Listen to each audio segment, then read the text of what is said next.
அனைவருக்கும் வணக்கம். நம்ம இன்றைக்கி ரொம்ப டேஸ்டான உளுந்து வடை எப்படி பண்ணுறதுன்னு பார்க்கலாங்க.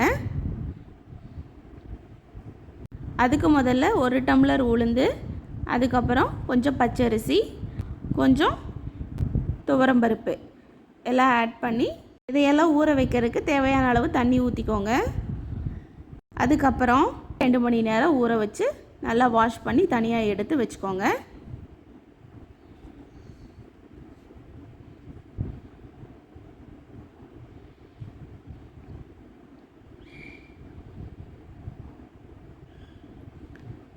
இப்போ வந்துட்டு நம்ம மிக்ஸி ஜார்லேயும் போடலாம், அப்படி இல்லை அப்படின்னா கிரைண்டர்லேயும் போட்டு அரைச்சி எடுத்துக்கலாங்க.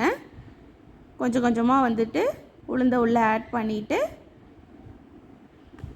அதுக்கப்புறம் தண்ணி வந்து லைட்டாக தெளித்து மட்டும் விட்டுக்கோங்க. ரொம்ப அதிகமாக தண்ணி விட வேணாம், ஏன்னா மாவு வந்து நல்லா கெட்டியாக இருக்கணும். இப்போ மாவு ரெடி ஆகிடுச்சு.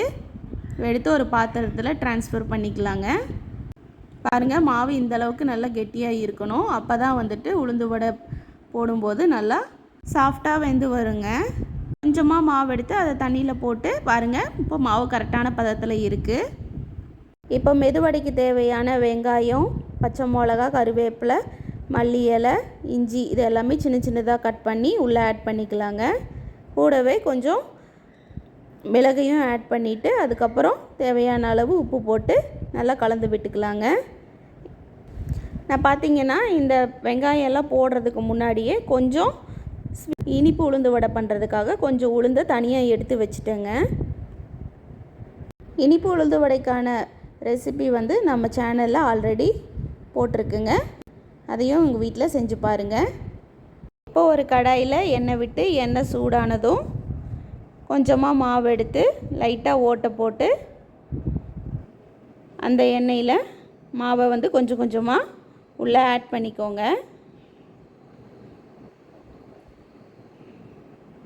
மாவு வந்து கரெக்டான பதத்தில் இருந்தால் தான் வடை வந்து நல்லா சாஃப்டாக வெந்து வருங்க.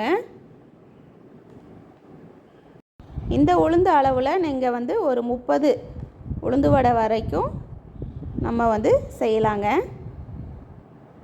இப்போ ஒரு செட் ஆஃப் உளுந்து வடை வந்து நம்ம போட்டாச்சுங்க. அதையை வந்து தனித்தனியாக பிரித்து விடலாங்க. ஏன்னா ஒன்றோட ஒன்று ஒட்டாமல் இருக்கிறதுக்காக தனியாக பிரித்து விட்டுக்கலாங்க. லைட்டாக கோல்டன் கலர் ஆனதும் திருப்பி விட்டுக்கலாங்க.